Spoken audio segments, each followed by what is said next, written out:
एक गांव में एक सुस्त और कामचोर आदमी रहता था। काम धाम तो वह कोई करता न था, हाँ बातें बनाने में बड़ा माहिर था, इसलिए लोग उसे शेख चिल्ली कहकर पुकारते थे।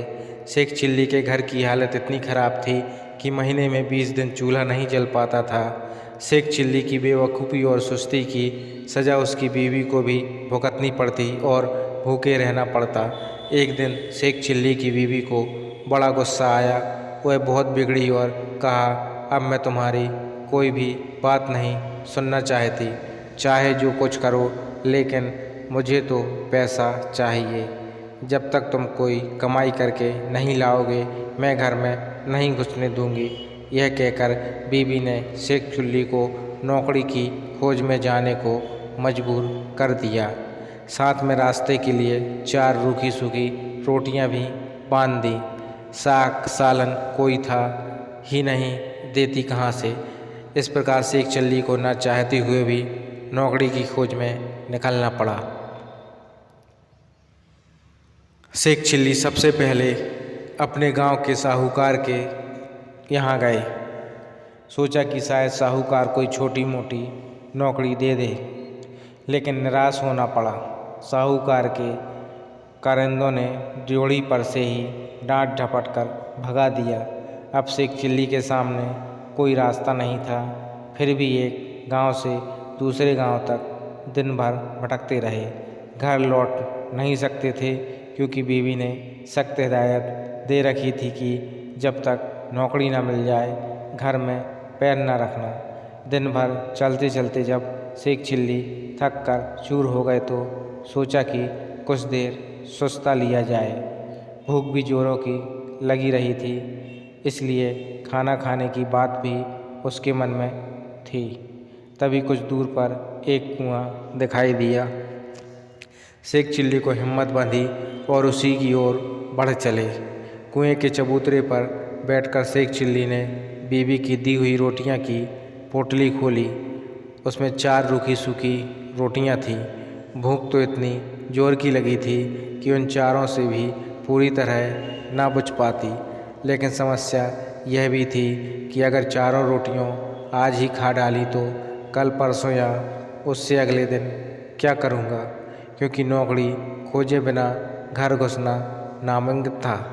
इसी सोच विचार में शेख चिल्ली बार बार रोटियां गिनते और बार बार रख देते।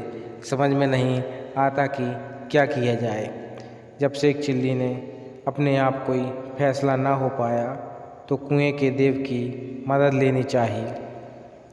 वह हाथ जोड़कर खड़े हो गए और बोले, हे बाबा, अब तुम ही हमें आगे रास्ता दिखाओ। दिन भर कुछ भी नहीं खाया है। भूख तो इतनी लगी है कि चारों को खा जाने के बाद भी शायद ही मिट पाए, लेकिन अगर चारों को खा लेता हूँ तो आगे क्या करूँगा।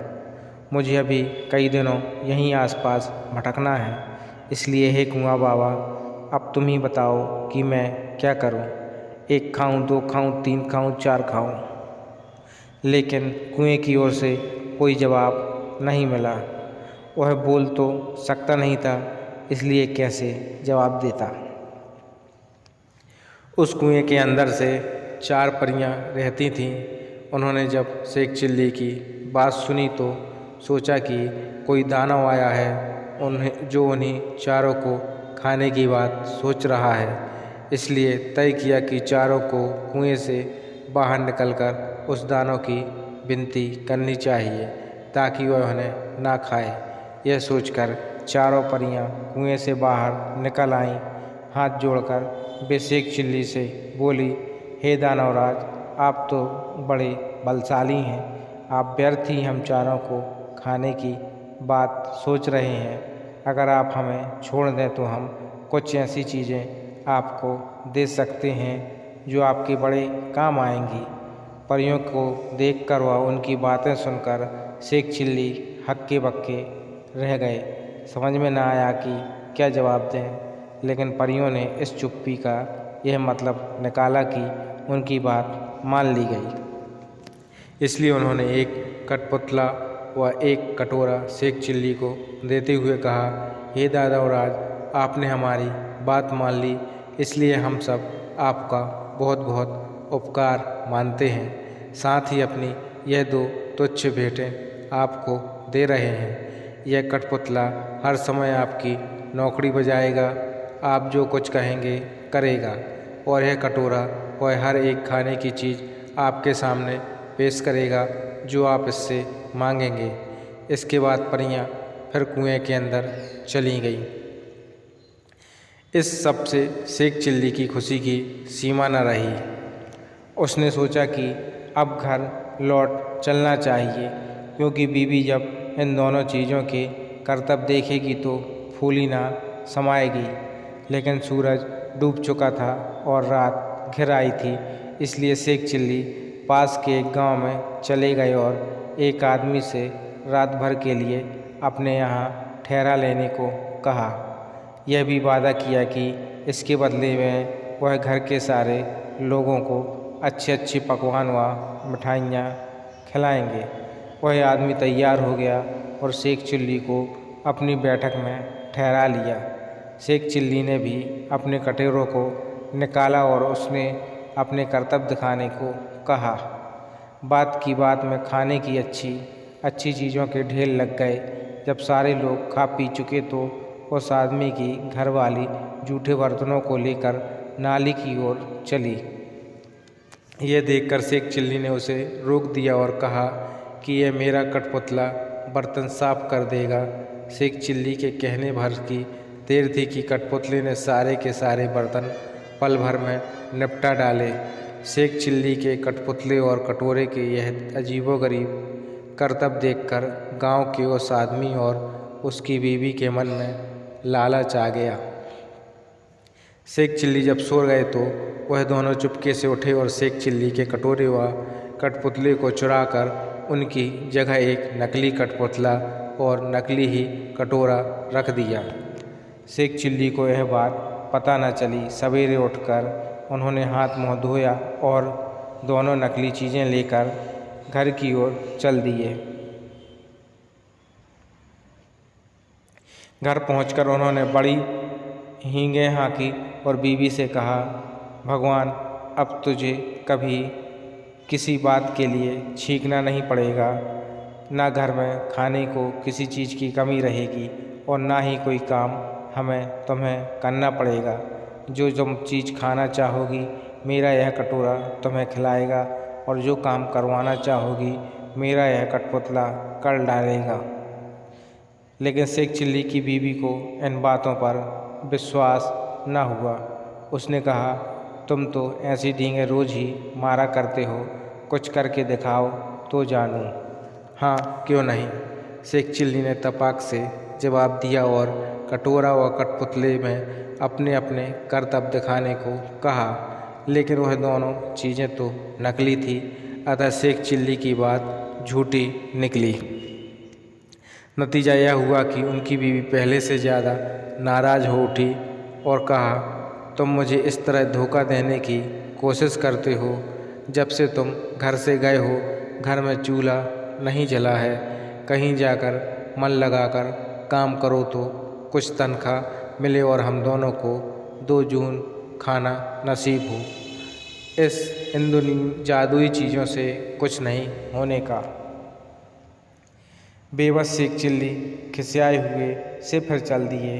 वह फिर उसी कुएं के चबूतरे पर जाकर बैठ गए। समझ में नहीं आ रहा था कि अब क्या किया जाए। जब सोचते सोचते वह हार गए और कुछ भी समझ में न आया तो उनकी आंखें छलछला आईं और रोने लगे।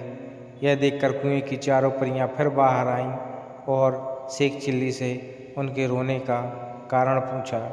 शेख चिल्ली ने सारी आप बीती कह सुनाई। परियों को हंसी आ गई। वे बोली, हमने तो तुमको कोई भयानक दांव समझा था और इसलिए खुश करने के लिए वे चीज़ें दी थी, लेकिन तुम तो बड़े ही भोले वाले और सीधे आदमी निकले। खैर, घबराने की ज़रूरत नहीं, हम तुम्हारी मदद करेंगे। तुम्हारा कठपुतला और कटोरा उन्हीं लोगों ने चुराया है जिनके यहाँ रात को तुम रुके थे। इस बार तुम्हें एक रस्सी और डंडा दे रही हैं। इनकी मदद से तुम उन दोनों को बांध व मारकर अपनी दोनों चीज़ें वापस पा सकते हो। इसके बाद परियां फिर कुएं में चली गईं। जादुई रस्सी डंडा लेकर शेख चिल्ली फिर उसी आदमी के यहाँ पहुँचे और कहा, इस बार मैं तुम्हें कुछ और नए करतब दिखाऊंगा। वह आदमी भी लालच का मारा था। उसने समझा कि इस बार कुछ और जादुई चीज़ें हाथ लगेंगी, इसलिए उसमें खुशी खुशी शेख चिल्ली को अपने यहाँ टिका लिया। लेकिन इस बार उल्टा ही हुआ। शेख चिल्ली ने जैसे ही हुक्म दिया वैसे ही उस घरवाले व उसकी बीवी को जादुई रस्सी ने कसकर बांध लिया और जादुई डंडा दनादन पिटाई करने लगा। अब तो वे दोनों चीखने चिल्लाने और माफ़ी मांगने लगे। शेख चिल्ली ने कहा, तुम दोनों ने मुझे धोखा दिया है। मैंने तो यह सोचा था कि तुमने मुझे रहने को जगह दी है, इसलिए मैं भी तुम्हारे साथ कोई भलाई कर दूं। लेकिन तुमने मेरे साथ उल्टा बर्ताव किया, मेरे कठपुतले और कटोरों की ही चुरा लिया। अब जब भी दोनों चीज़ें तुम मुझे वापस कर दोगे, तभी मैं अपनी रस्सी और डंडे को रोकने का हुक्म दूंगा। उन दोनों ने झटपट दोनों चुराई हुई चीज़ें शेख चिल्ली को वापस कर दी। यह देखकर शेख चिल्ली ने भी अपनी रस्सी और डंडे को रुक जाने का हुक्म दे दिया। अब अपनी चारों जादुई चीज़ें लेकर शेख चिल्ली प्रसन्न मन से घर को वापस लौट पड़े। जब बीवी ने फिर देखा कि शेख चिल्ली वापस आ गए हैं तो उसे बड़ा गुस्सा आया। उसे तो कई दिनों से खाने को कुछ मिला नहीं था, इसलिए वह भी झुंझलाई हुई थी। दूर से ही देखकर वह चीखी, कामचोर, तुम फिर लौट आए। खबरदार घर के अंदर पैर न रखना, वरना तुम्हारे लिए बेलन रखा है। यह सुनकर शेख चिल्ली दरवाजे पर ही रुक गए। मन ही मन उन्होंने रस्सी और डंडे को हुक्म दिया कि वे उसे काबू में करें। रस्सी और डंडे ने अपना काम शुरू कर दिया। रस्सी ने कसकर बांध लिया और डंडे ने पिटाई शुरू कर दी। यह जादुई करतब देखकर बीवी ने भी अपने सारे हथियार डाल दिए और कभी वैसा बुरा बर्ताव न करने का वादा किया। तभी उसे भी रस्सी व डंडे से छुटकारा मिला। अब शेख चिल्ली ने अपने कठपुतली व कटोरे को हुक्म देना शुरू किया। बस फिर क्या था, कठपुतला बर्तन भाड़े व जिन जिन चीज़ों की कमी थी झटपट ले आया और कटोरे ने बात की बात में नाना प्रकार के व्यंजन तैयार कर दिए।